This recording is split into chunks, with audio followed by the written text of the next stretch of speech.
Hazırlıklar yığıldı çanta, hak kazanıp geldi kampa.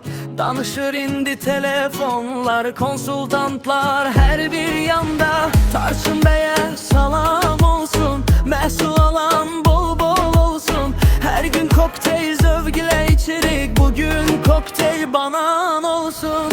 Elə söz var, hərfi yoxdur, bizi Kərbalifə o tərəfi yoxdur. Səhvsiz insan dünyada olmaz, bizim insanın səhvi olmaz. Arzu xanım, ağa adamlar, Nuray Günay əziz canlar. Şəlalə fəxrimiz, mərdanımız var, Erdoğan kaplanımız var. Əzizdi əziz, Əsma və Əziz, bir gün zirvədə görünərsiz. Hanı Domrul, hanı fəxri, kokteyl içib uçuruq biz.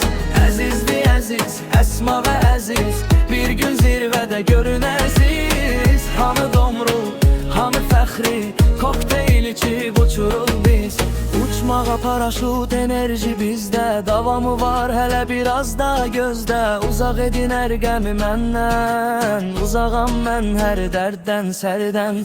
Sevgim sizədir, ay sizə qurban, sevgisiz olmaz sevgili insan. Uça bilməz quş qanadsız olsa, axı sevgidir bizi göylərə qaldıran. Min Nurə Namiq, Məryəm Fuad, Məleykə Pəri, Nuran Nicat.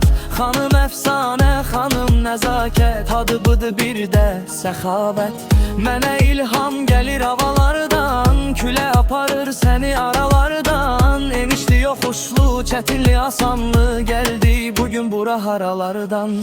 Göydən birdən bir daşda düşsə lənət, şeytana şeytana lənət. Ya da dağdan küp qızıl sürüşsə, çıxıb almağa kim çəkər əziyyət. Qoy əziyyət dağlarda qalsın, dağların işi bağlarda qalsın.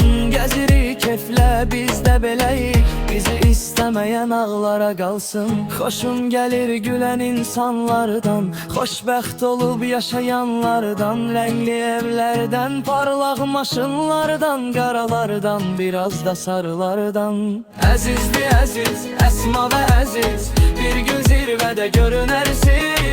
Hanı Domrul, hanı fəxri, kokteyl içib uçuruq biz.